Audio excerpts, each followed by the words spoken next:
My name is Miss Lizzie. I don't ever smoke the dizzy, but we can always share some ditties. It's just a cup in time.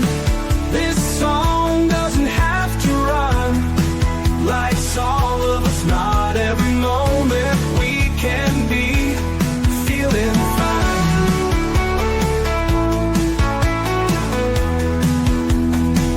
I wanna share a moment, just a second if you will, maybe even a cup of thrill.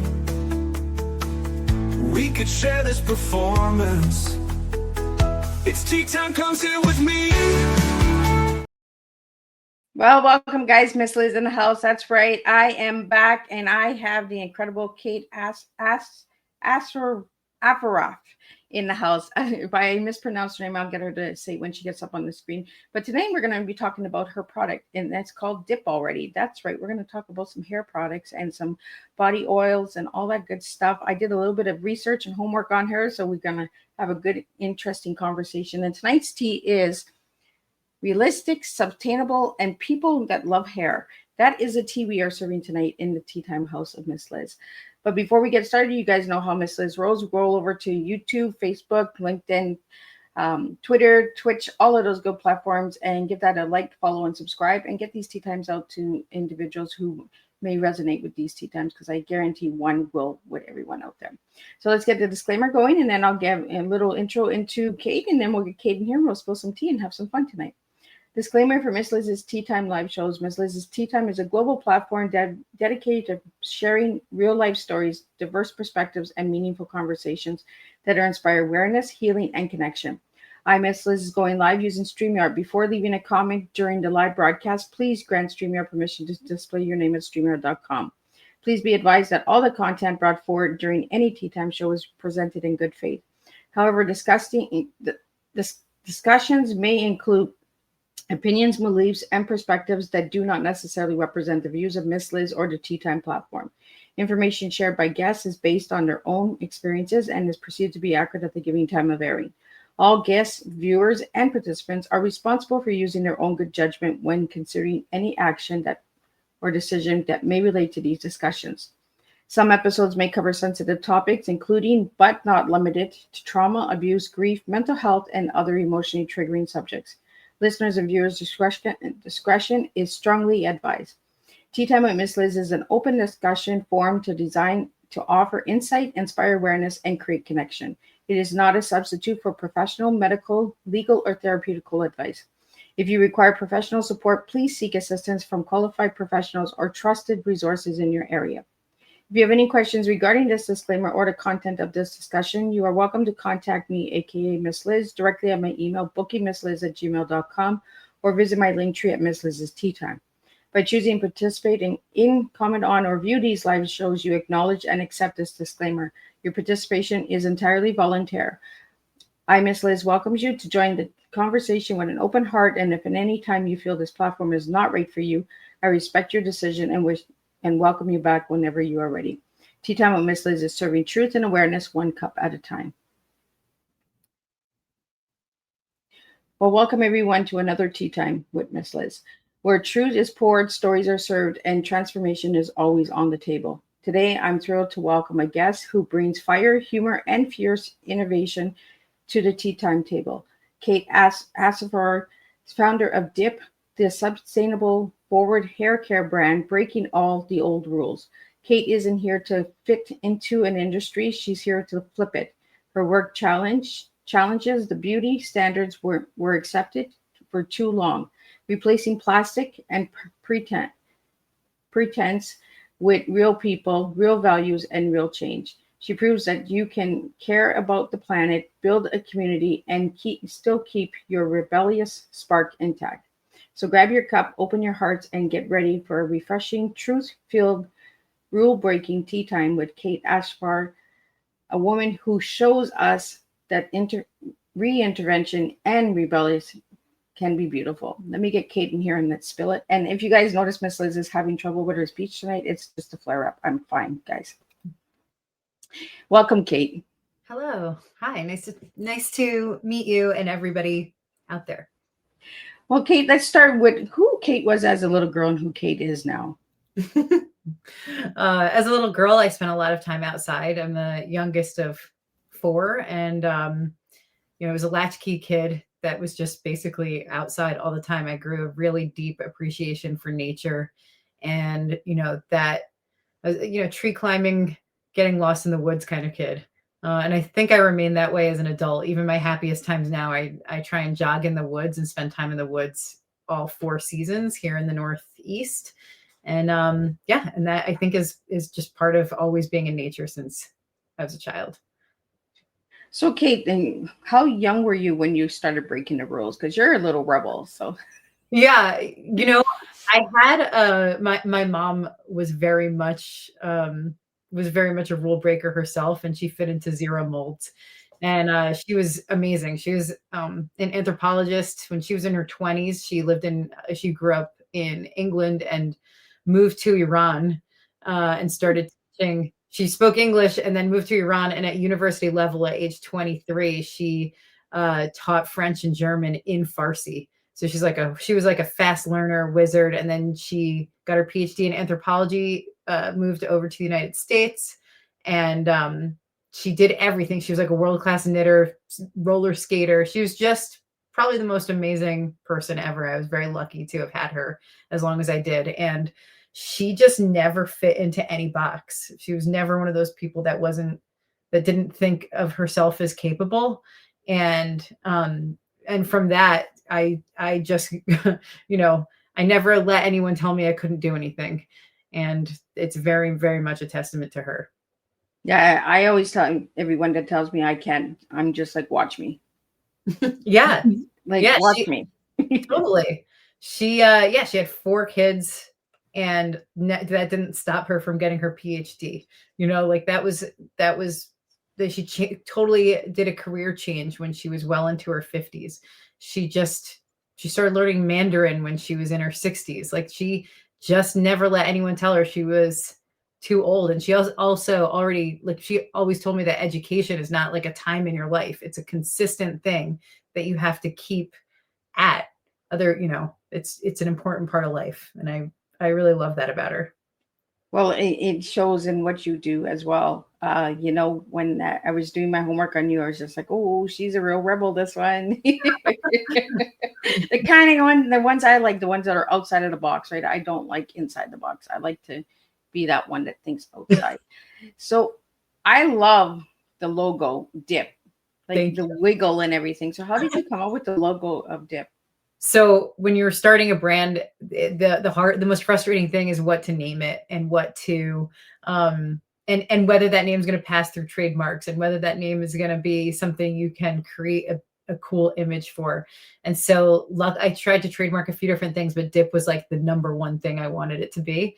And I love the idea of the bar shampoo and conditioner. You have to dip it in water, apply water for it to activate and be able to be used. So I loved the idea of the logo looking like it was just dipped in water. And the other thing, I don't know that you noted, I can like pull it up here, but on the box, the eye doesn't have, and it's backwards, but the eye doesn't have a dot. It was funny. The dot is only in the bottom of the logo. And funny enough about branding, it's like if I've been in branding for a long time, but when we've had the eye dotted, it looked like a kid's product. But when we took it off, it looked older for some reason. Oh, isn't that interesting? Super weird. Yeah. No, and I think that's interesting for anybody that's doing branding or anything out there. Yeah. Because when I first got the approach for you to be on Tea Time, I was like, Dip. Oh, is that like hair dye? Like, is that like hair products? And then when I started doing the homework, I was like, oh, she's not that at all. Yeah. And it's part of it is just I love a playful product, and I think sustainability is just not very playful, and I think they're missing the mark. A lot of brands are so intent on preaching and finger waggling people into sustainability. I don't think it works. Like, I don't know how many women but the women I know are super funny and weird and smart. And I don't think they appreciate being talked to like they can't figure out that a plastic bag is something that you can substitute. Do you know what I mean? Yeah. No, I get where you're coming from. I like the nerds. I like the So, ones that, don't tell me how to do it. Let me show you that there's a different way to do it. yeah. What I found on your site was the things that you ignored. I found them really, really interesting. And I was just like, yeah, that's the way to go. You ignored a lot of things from a lot of people when you started this brand. Yeah. Um, and how did that come at you? Like how did You know, there's a very traditional way to start a beauty brand, and it banks on your customers not really, I don't know how to explain it. It banks on your customers not being very savvy. Do you know what I mean? Like when you start a oh, beauty brand, a lot of the times they're like, okay, pepper it, like seed the market with influencers, and then hire a bunch of people to be like fake UGC people, and then use these review companies. They'll buy the product and make it look like they're real reviews, and then you just pepper them into the into the system, and then you can syndicate those reviews, and it'll look like 1 million people have bought your stuff and 1 million people love it. And I actually wanted to not do that, and I wanted to turn the industry and everything I learned about beauty marketing and just consumer goods marketing in general, and kind of flip it on its head and see like, hey, can I build something via word of mouth? Can I make something that people genuinely love? And I did, but in the beginning, I didn't know that's how it was going to be. But I kind of let the advice we ignored be my guardrails on how I was going to build the company. yeah. And a lot of people told you like to the influencers and that as well, right? Like to Yeah. get it out there. So everybody's loving dip. But I love your approach of working with small businesses Mhm. and community businesses because that's where you're really building a relationship with Yeah, your customer. And that the word of mouth will go a lot further than that influencer will. The influencer totally. is going to hold it for 1 minute or a little video, and then they're going to get like 100 million views.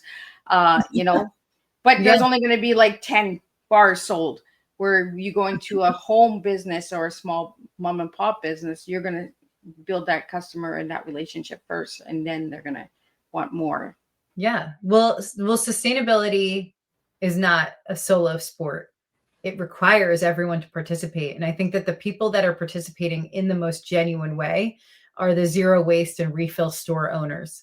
I think that they are tasked with something very, very difficult, which is getting people like local to them to care about refilling their laundry detergent, refilling, their pasta or whatever that store offers. The one by me, I'm so lucky, has like spices, pasta, I just refilled today. I was there earlier today. I got the like dried mango cheeks. Like I can refill everything at my store. It's amazing. But I discovered that, through Dip, I discovered this network of amazing small store owners. And the cool thing about them is that they vet all the products that they bring into their store. So they've tried every shampoo and conditioner bar, and most of the ones I know bring in Dip because they see it as the best. And then from there, if I can send someone into one of those stores to purchase Dip instead of buying it from me online, then they can be like soft serve sustainability with other products that have also been vetted.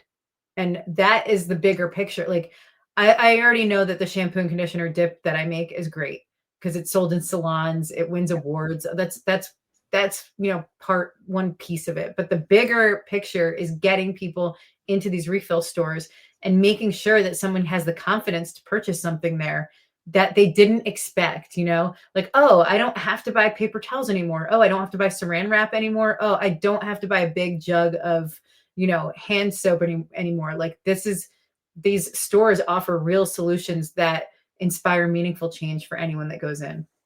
And your products that you make them last long too. Yeah. Yeah. That's And that really, was one of the things people were telling you too. Don't make it last so long. yeah.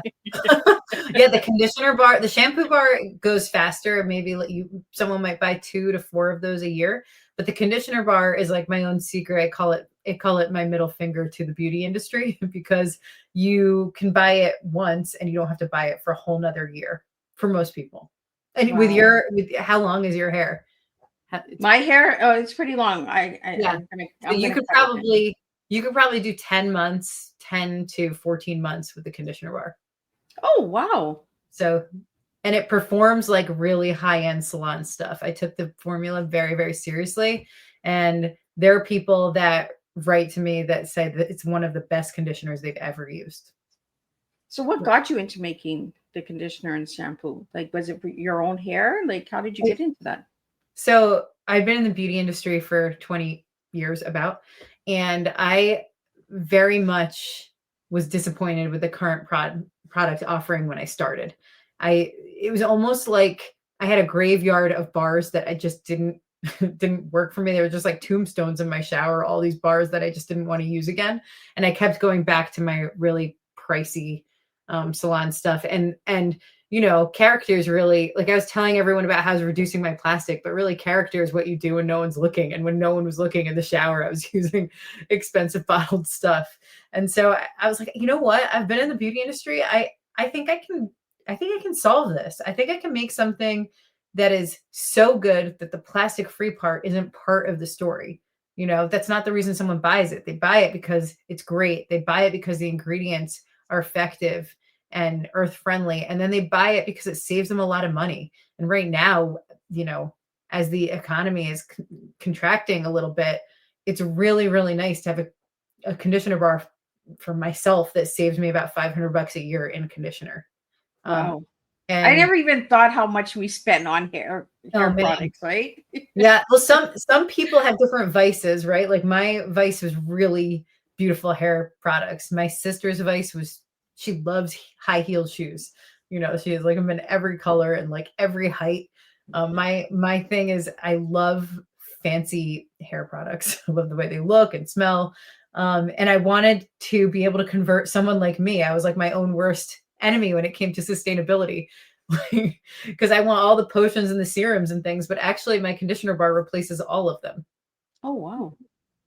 Well, we had some questions that came in for you a few minutes ago, so I just want to get those out to you. The first one is, you describe yourself as a sustainable disruptor. What moment made you say, I'm done following the rules, it's time to rewrite them?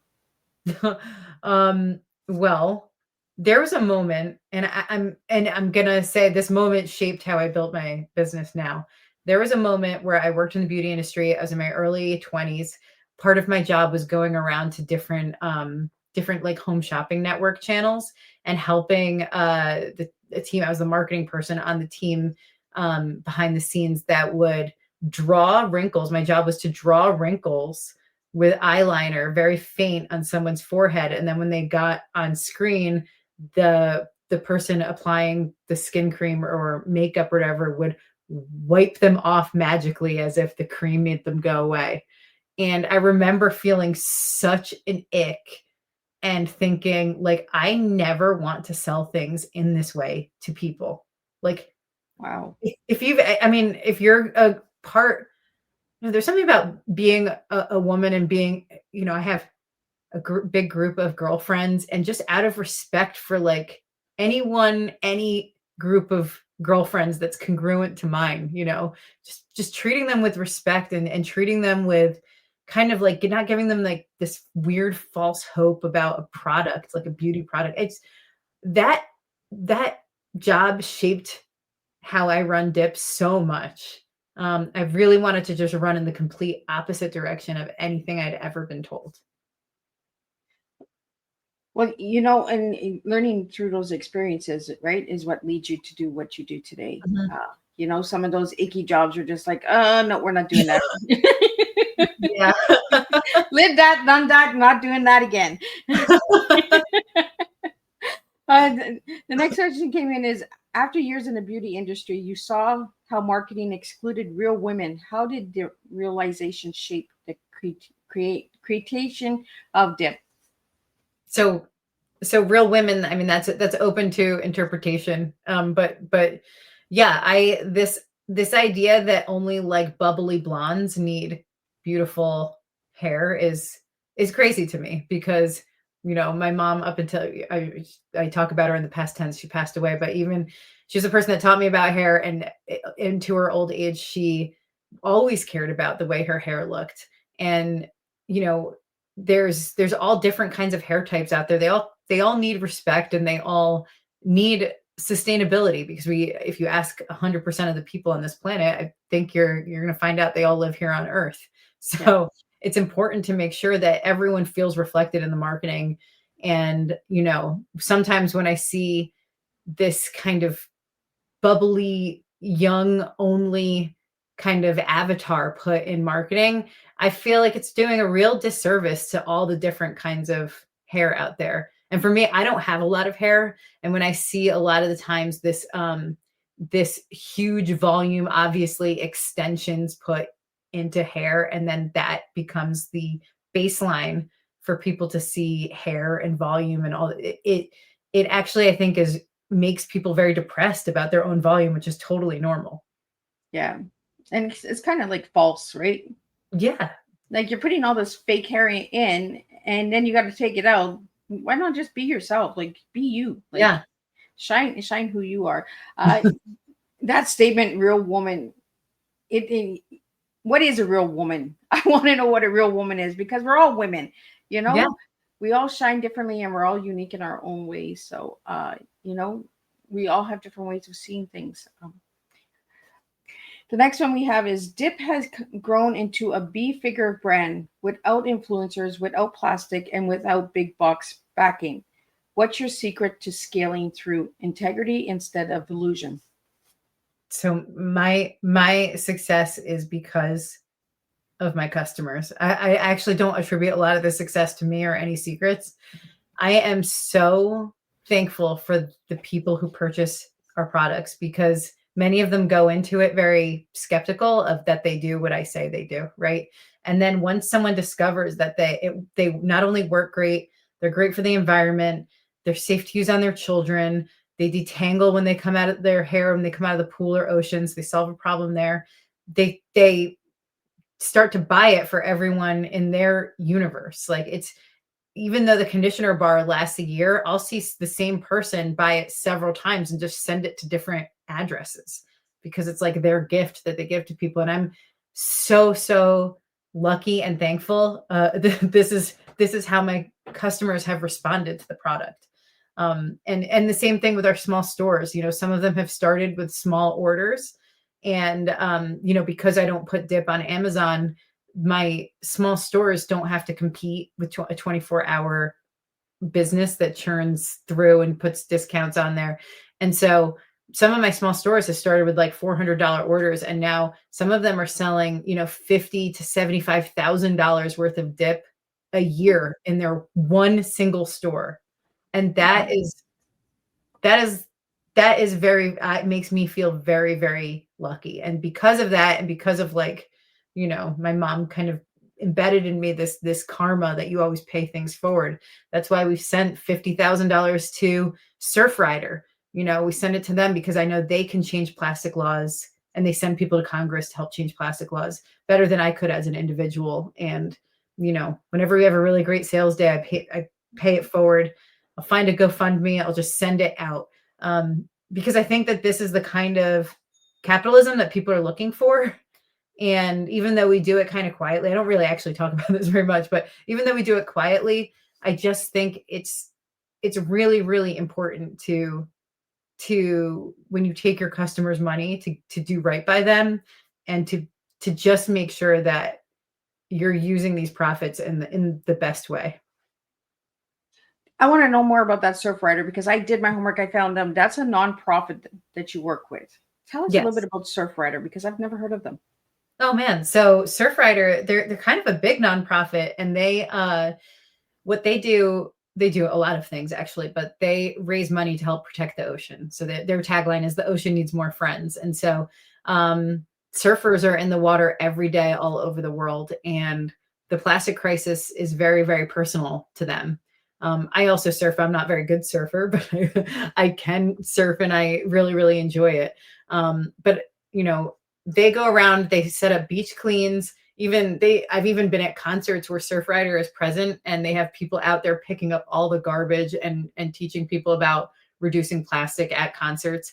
And then they also send people to Congress to advocate for all of these shorelines, and trying to stop the offshore drilling, trying to stop all of these things that impact the ocean and also impact everyone who just loves the sea. And that's what I mean. I learned something all the time from my guests because I did not know about Surfrider. I did a little bit of homework on it when I did my questions and stuff like that and research on you, Kate, but I did not know about it. So thanks for sharing that. And for my listeners out there that might not know about it, now they do know about it, and check them out. Like, it's a nonprofit and they do amazing stuff for the ocean. And they're everywhere. Like, they're in Maine, they're in Florida, they're Puerto Rico, LA, Malibu, like everywhere. Just anywhere there's a beach, even at the Great Lakes, they exist. So Kate, where can people find your product? Sure. They can find the products on dipalready.com. And then if you go to our website, you can also see our store locator and you can see if it's sold actually in your town. So you don't even have to, if you click on the store locator, it'll pull up the place closest to you. And if there's a spot in your town, I ask you to go and shop there. And you can also, you don't have to believe me that they're great. You can go talk to the store owner or the stylist or the salon owner, and they can tell you without me listening or without me influencing, like, what they actually think of the products and why they stock them on their shelves. So what is it about the local shopping that's for you? Well, the biggest thing is that, so the small stores are such an important part to the authenticity, for and community building of your town, and for paying taxes. So if you care about, I can talk about it from all different levels. So if you care about your town and you want your teachers in your town to be paid more, and you want your librarians to be paid, and you want your firefighters to be paid, and you want your town to not all be all spirit Halloweens, then you should shop there.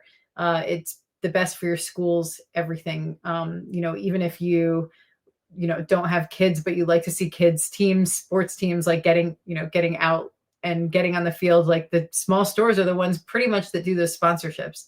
And if you care about, not sending all of your money over to Amazon, so that Amazon can't lay off 30,000 people in one sweep and just be like, oh, well, it's really important for you to shop in your town.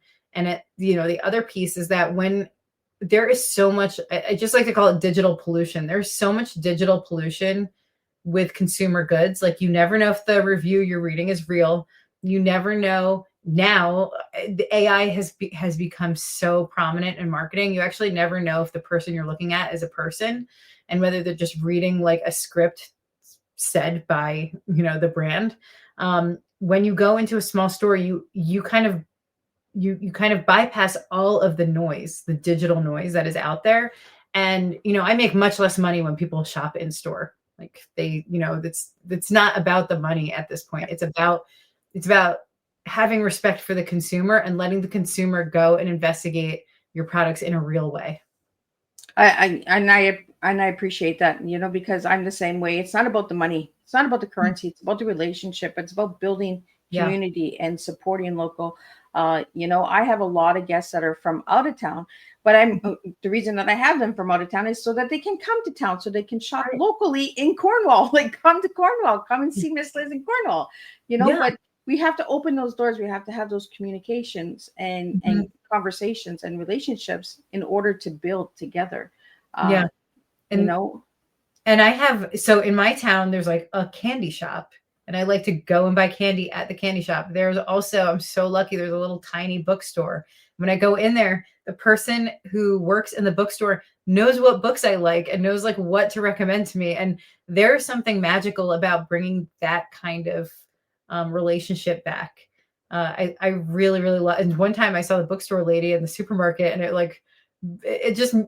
was nice to know her and just have that thing, because I don't know, since 2020, a lot of people have kind of been isolated away from all of that interaction.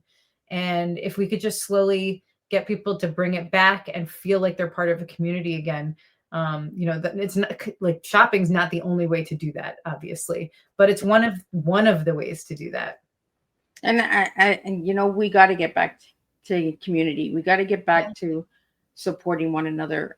We did it during COVID. We found our ways. We got creative. Now let's get creative in the community. Let's get shopping and going local and all that good stuff. We have a couple more questions here for you.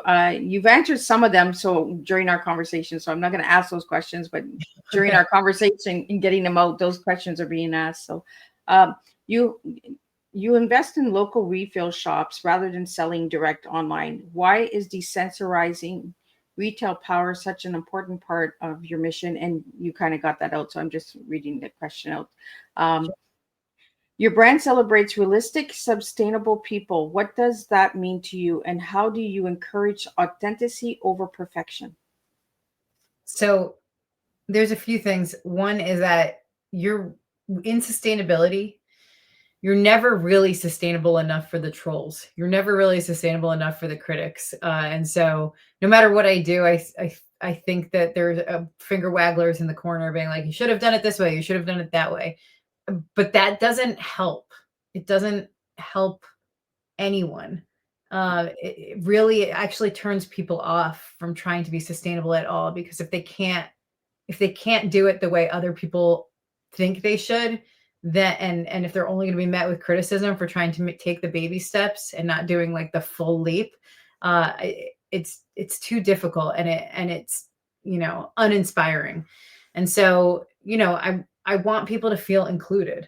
I want people to feel like they can be part of the dip universe, whether they vote one way or the other, whether they see sustainability as being vegan, or whether they see sustainability as being a hunter who, hunts their own food. So, I mean, there's so many ways to be sustainable. And I think we need to just kind of remember that most people are trying their best, and if they're not trying their best, at least if they're curious about trying, jumping into the movement a little bit, that we just make it easier for them with open arms. What advice would you give to women entrepreneurs who feel pressured to play by traditional business rules just to survive? Well, I would say, pressures are everywhere. I don't know what it's like to be a man, but to be a woman, like, pressure's everywhere in all sorts of ways, You shouldn't have out there. Yeah, you should climb the corporate ladder. No, you should be a stay-at-home, whatever. I mean, everyone has, like, something weird about being a woman is just people are constantly trying to, like, throw advice at you that you don't ask for. So I would say my unsolicited advice to anyone is to just let the advice roll off your shoulders and go with your gut on what you know about your own human experience. For me, like, I know that I am insulted when a brand is trying to talk to me like I'm an idiot. And I'm insulted when a brand is trying to get me to add to cart before I really know anything about them. And so, I didn't build my website for fast conversions. I built it so people could go in and kind of deep dive onto different things about the company and really learn about it, because we're not in this, like, there's a million ways to get great hair, but there's not a million ways to spend your money that you feel good about anymore.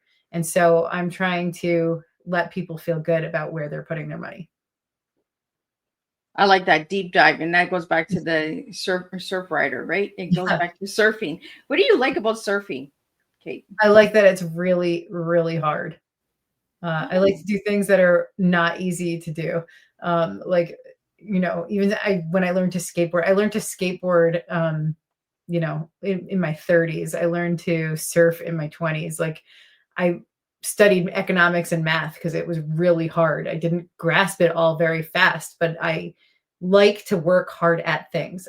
It feels good. It feels good to do hard things. That's really. I like that. I like that mindset. We can do hard things. I think it's Jennifer Nettle that sings that song from Sugarland. I do hard things. I like it. I've never surfed a day in my life, but I can imagine how hard it is. It's so hard, but you could do it. You could do it, but you might do it 1 out of 50 waves. But that one that you get is so worth it that it's like, it's really, really fun. Right? You get on the surfboard and you're up, and then all of a sudden, poof, you're down. Then you're back up.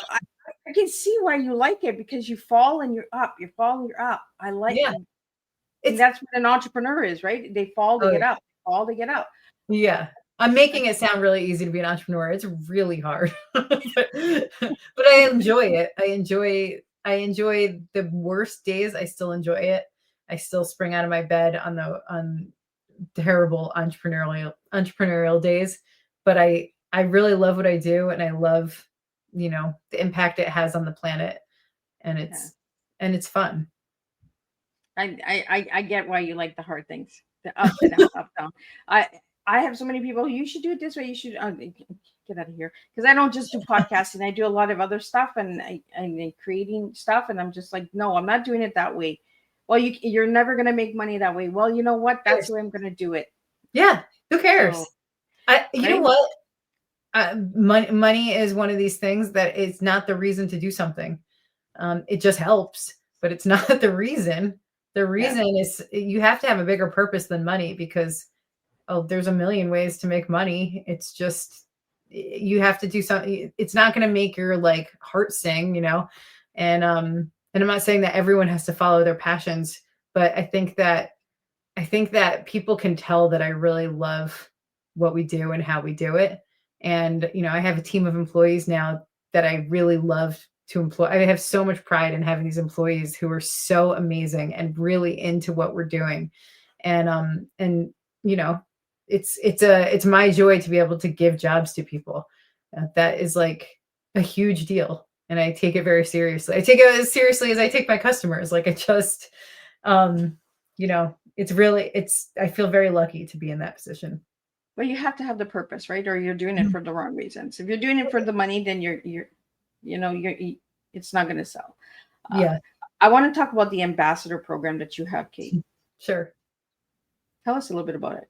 So the ambassador program is so in the vein of kind of authenticity. I wanted to make sure that the ambassadors were people that have tried the product already. So outside of someone who, has shared a podcast with me, or any of that space where it's like a thank you to like join.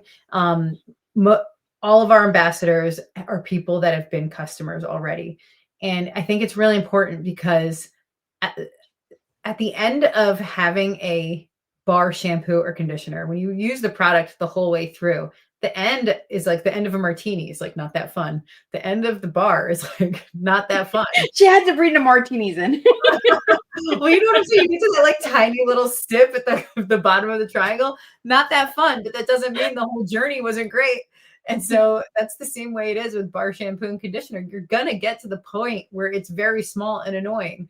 And I want my ambassadors to know that and to be able to speak about that when they recommend dip to someone else. It's no good to have a million ambassadors that have tried the first few swipes of the bar. It's the people that have really like been in it Right to the end.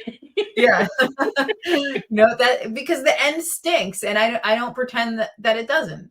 I have solutions for it, of course, like within the product line, but the reality is that no one needs to know how much someone loves the first few swipes. They've got to be in it for the long haul. And I noticed you said board meetings from a paddle boat. What's that all about? So, we try and keep it really, really fun. Call it Dipland here in Dipland, with the employees and the customers. But I live near a little swimming lake, and sometimes our best brainstorms come when we're out. We get rid of the technology and we go out into the water and we just talk without any distractions. And so those are our board meetings, whether it's there or whether it's like on a surfboard. That's where the paddle boat comes in. I love it. Get away from the computer, get away from all this technology stuff and just get outside and think. Yeah. Yeah. I think more board meetings need to be taking place outside. I want to talk about your tea. You kind of gave a little bit about your tea, but you gave me the 3 words of realistic, sustainable, and people love air. That was the tea you gave me. Tell me why you gave me those 3 words. Well, I mean, I've kind of covered them a lot. But the one that I want to scream the most is the sustainability part. the sustainability, I think, has been done wrong. And it's become my purpose to get people excited about it again. I think there was a time during the pandemic when everyone was really, really excited about, slowing down and seeing, people were going on more nature walks. People were seeing the dolphins come into the Venice canals and seeing things, suddenly nature seemed happier without humans around. And then you saw this influx of sustainable brands that seem to want to capitalize on people being into it. And those sustainable brands seem to, many of them, I'm not going to say all of them, but many of them seemed not very thoughtful. They seemed like they didn't really think about the consumer, through the lifeline of the product. And so I saw an issue with that. And I really wanted to bring sustainability back into like feeling rock and roll and feeling, and just having a company that really did go against the grain wherever we could, that made sense. Absolutely. And I asked you to describe yourself in one word, and you gave me the word giggly. Giggly. I am giggly. What's giggly? What's giggly all about? When I am giggly. Like everything makes me laugh. Sometimes when I see very serious beauty marketing, I just start laughing. I'm like, who is this for?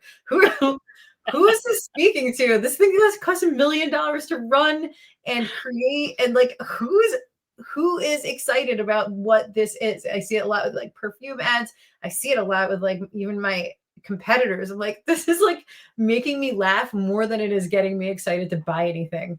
And most people I know are like, they're fun. They want to laugh, and we can laugh about stuff together if we're on the same team and we're kind of fighting the same fight, So if I see you at a beauty festival or something and you're giggling, you're giggling because of what they're selling or how they're selling it. Yeah, I'm giggling all the time. Sometimes I'm in a situation because I don't even feel like a CEO. It's like a very silly title when you're like, I mean, it's a title on paper. I guess I'm responsible for a lot of things now, but like sometimes I'm in situations and I just think they're hilarious that I'm at that table. Like, what am I doing here? And I'm 42, I'm almost 43, and I still can't believe, don't you still sometimes just feel like a kid? Yeah, absolutely. I like to play. I like to have fun. I know, I can tell. I'm 51 and I like to have fun. Yeah, and I don't think we ever stop. Like, I don't think we ever stop really wanting to have fun, and so I try and keep that part of the whole. I don't want to use the word vibe of the brand, but I just think you sell more if people don't feel like they're being yelled at. Yeah. So Kate, who does Dip target the most? Like, who's the number one customer for Dip? So that it's kind of actually, it's hard to say this in a nice way, but the target of Dip is actually people that feel like they've been burned by sustainability before and are just about to give it one last shot before they give up. That seems to be the bulk of our customers, people that, decided to pay more for something and then, to save the earth, and then felt very burned and disappointed by that decision and are ready to just go back to the bottles. That was me. It's like that feeling is not like a specific kind of person. It's that it's a feeling, and that drives people to Dip. They're like, all right, I'll give it one last try if someone says it's good. And then usually people stay. I like that because you don't have a certain age range. Mm-hmm. No. You might have a 91-year-old coming in and say, you know what, this is your last shot. I'll give it a try. I'll go for the dip. Let me take the dip. Yeah. It's like in Ontario and Canada, we do the northern dip, right? Where we jump into the freezing water and then we jump into the sauna. It's like taking a dip, taking a chance in life and just getting into the water and giving it a try. If you don't like it, then you can always say, well, you know what? I got a bar for what? You said 12 to 14 months, one bar? Yeah. Yeah. So you got to dip for a long time. Like if you keep trying it. Yeah. And when you come out of that very cold plunge, you could dip the bar in water, run it down your hair, and instantly detangle.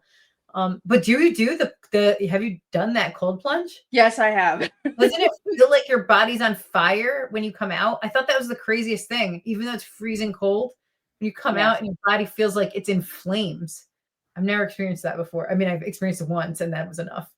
Well, I think the best way to explain that dip is the ice challenge they had, the ice bucket challenge for Mhm. ALS a couple of years ago, where Yeah. people were dumping ice on top. That's Yeah. kind of the way to explain that shock. Like, oh, it Yeah, burns, but then it feels good. It feels refreshing. It's really hard to explain, right? So that's true. we got some lightning bolt questions here for you. So I just need some fast answers. Yellow feels like, and yellow is your favorite color. So what does it feel like to you? Yellow. Yellow feels like the sun on my face in when you're napping in a hammock. One word that describes your energy. Oh, I'm gonna go back to yellow. Or I'll say golden. I'll go golden. Oh, she likes all the yellow brands here. Mhm. Your go-to hair product besides dip, of course. Ooh, my go-to hair product besides dip. So since I was a kid, I've been using Sebastian Potion number 9. If it's a super, super humid day, I would put Sebastian Potion number 9 in. Oh, I've never heard of it. I'll have to check it out. The potion number 9, right? Yeah, Magic. the formula's changed. It used to be clear and now it's like this weird orange color, but I don't know, it's one of these things that's just been tried and true. I've been buying it since maybe I was 11. It's been around for a long time. I'll Middle have to school. look it up. But is that something in the States? Yeah. Oh, well, I don't, it is in the States, but I don't know whether it's other places too. It's a very old product. Now it was hot when I was in 7th or 8th grade, but like, um, but when I have like a big one and I've probably had this big one. It's probably expired, to be honest. I don't use it that often, but like, I can't throw That's it where the away. potion is. Yeah. I'm just going to use it until it's gone. I don't even know It if kind it's, of makes you giggle, right? Potion number 9. It's almost like yeah. love potion, right? Like the love Yeah. potion is here. We take it all away. Some of the marketing and some of the commercials, like you said, like I giggle at them too. I'm just like, what are you selling here? Like, favorite local refill shop that inspired you? So the very first refill store I ever went into was called Good Bottle Refill Shop, and that was in 2019. That was the first time I ever discovered that kind of shopping was possible.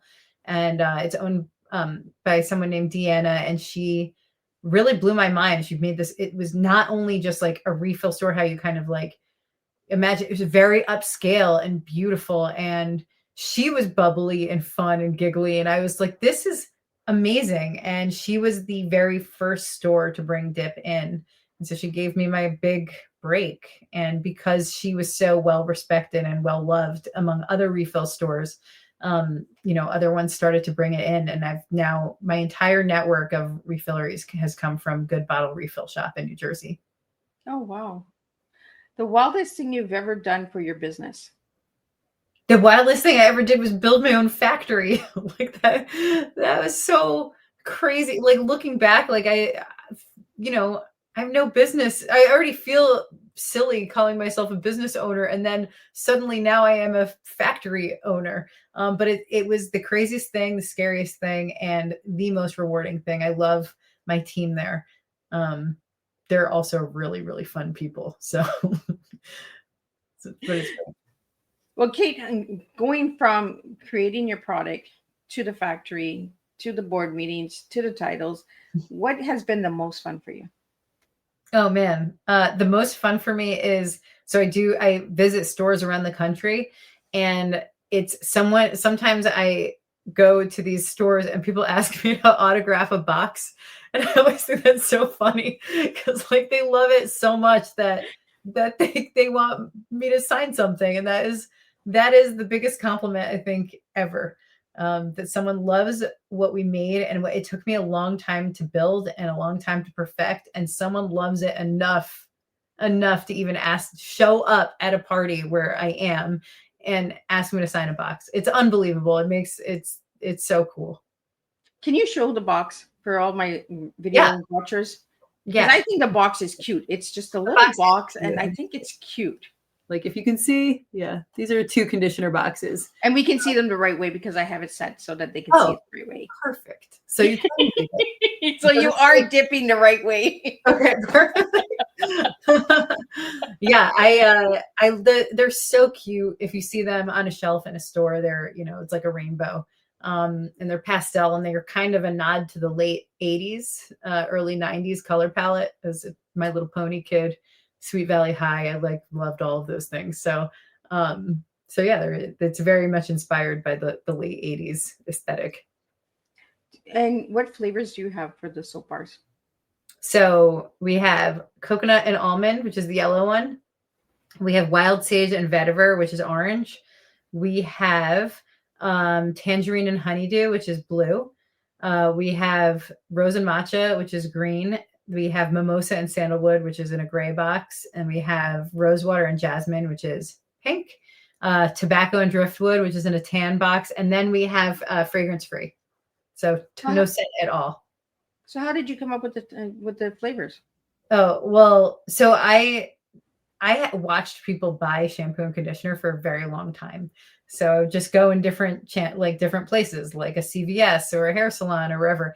And I watched people, what they would do is they'd take the shampoo bottle, they'd open it, they'd smell it, and then they'd read it. So it's like, oh, the thing that people care about the most is scent.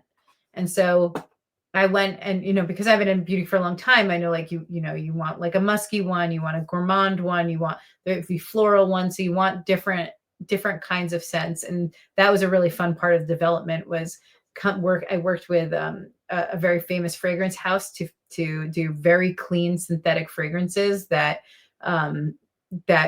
were really sophisticated, because a lot of the times when you're working with hair care, you want kind of a symphony of scents and not something that is just like, a lot of times in sustainability, you see just like lavender, and to me, lavender smells like what I clean my floors with. And so I didn't want that on my head. I wanted to keep, because I'm trying to take people away from really expensive hair care. You have to keep that experience. The experience is a 365 senses thing, maybe not taste, 4 senses. I'm like you. Lavender puts me to sleep. Yeah. It's not something that's refreshing. It's kind of calming. It's kind of like a candle, right? You light up a candle. It's not something that I would want. Well, it's in everything. So you have lavender in what? I don't have lavender. You don't have lavender.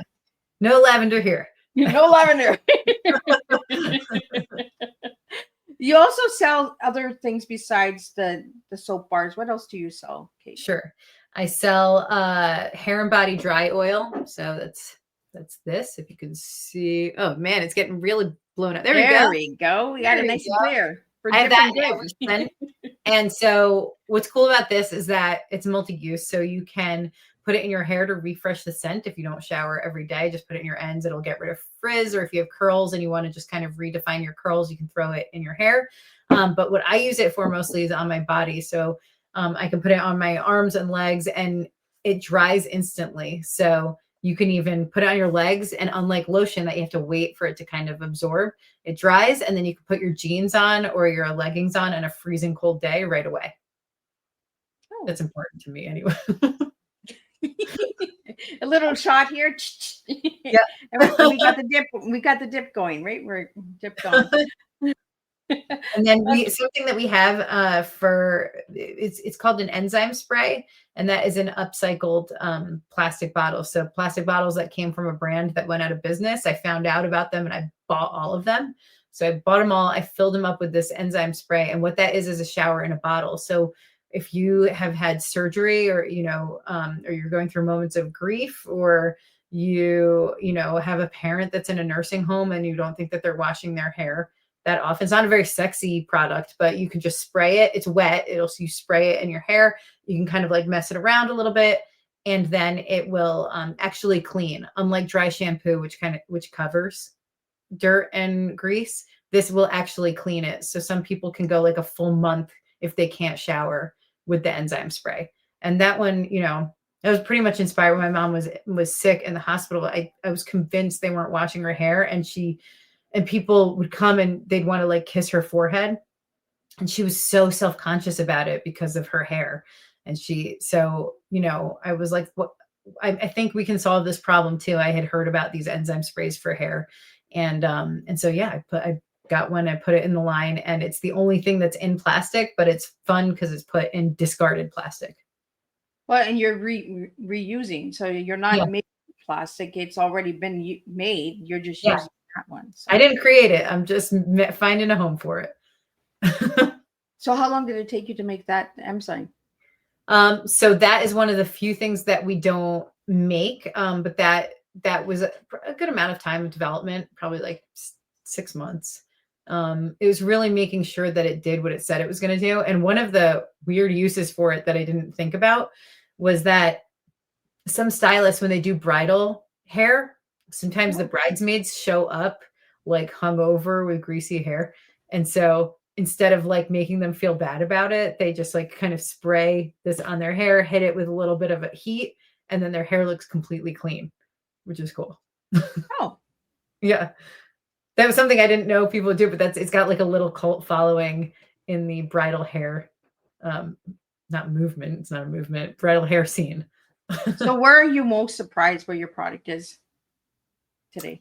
I'm most surprised that that enzyme spray is actually in wig shops where a lot of people that make wigs for people that have lost their hair to cancer, they use the enzyme spray or they sell the enzyme spray to let people refresh their wig without having to wash it. That was a big surprise, and I thought it was very cool. Well, that's what I mean, right? Like when you create a product, you don't know where it's going to end up, and then sometimes you're Yeah, like, "Whoa, it's here! Like they like it here."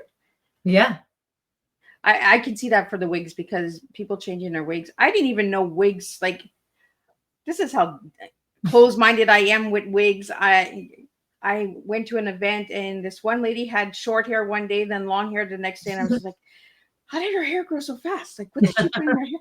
And then all of a sudden, another lady came up to me. She's wearing a wig, Liz, and I'm like, so "Oh." funny.